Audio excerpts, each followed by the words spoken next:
ଜଗାରାଣ ମୁଁ ଏଇ ଯୋଉ ସବୁ ପଲିଟିକ୍ସକୁ କେବେ ହେଲେ ବି ଲାଇକ୍ କରେନି କି ଆଇ ହେଟ୍ ପଲିଟିକ୍ସ ସବୁବେଳ ପାଇଁ।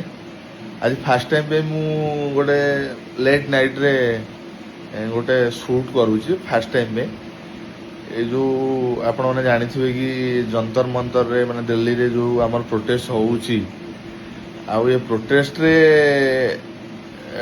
ମୁଁ କାହାକୁ ତ କହିବିନି, କିନ୍ତୁ ଫାର୍ଷ୍ଟ ଅଫ୍ ଅଲ୍ ଆମର ଯୋଉ ଅଛନ୍ତି ପ୍ରଧାନମନ୍ତ୍ରୀ, ମୁଁ ତାଙ୍କୁ ଏଥର ଟ୍ୟାଗ୍ କରିବି ନିହାତି ଭାବରେ କି ଯେଉଁମାନେ ବି ହୁଅନ୍ତୁ ନା କାହିଁକି, ଯଦି ଗୋଟେ ଏତେ ଜିନିଷ ପ୍ରୋଟେଷ୍ଟ ହେଉଛି, ହଙ୍ଗର ଷ୍ଟ୍ରାଇକ୍ ହେଉଛି, ଆପଣଙ୍କ ଭିତରୁ ଜଣେ କିଏ ଆସିକି ଏ ଜିନିଷର ସମୀକ୍ଷା କରିବା କଥା ପ୍ରଥମ ଥର ପାଇଁ। ଆଉ ଯଦି ଆପଣମାନେ କଲେ ନାହିଁ, ଆଉ ଲାଷ୍ଟ ଅଫ୍ ଦ ଡେ ଯାହା ବି ହେଲା, ଆପଣମାନେ ଯିଏ ବି ସୋସିଆଲ ମିଡ଼ିଆରେ ଅଛନ୍ତି କି ନ୍ୟୁଜ୍ ଦେଖୁଛନ୍ତି ତ ଜାଣିଥିବେ ଏଇଟା ହବାର ନଥିଲା।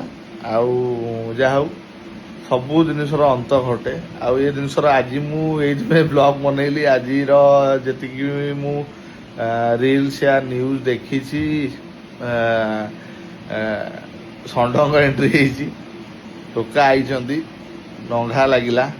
ମ୍ୟାଚ୍ରେ ଯଦି ଆମର ୱିକେଟ୍ ପଡ଼ିଯାଉଛି ତା ମାନେ ନାହିଁ କି ଫିନିସ୍ ହେବ ନାହିଁ, ଫିନିସ୍ ନିହାତି ହେବ।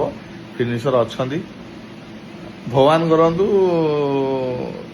ସମସ୍ତଙ୍କ ପାଇଁ ଭଲ ହଉ, ଆଉ ଆମ ଦେଶ ପାଇଁ ଭଲ ହଉ।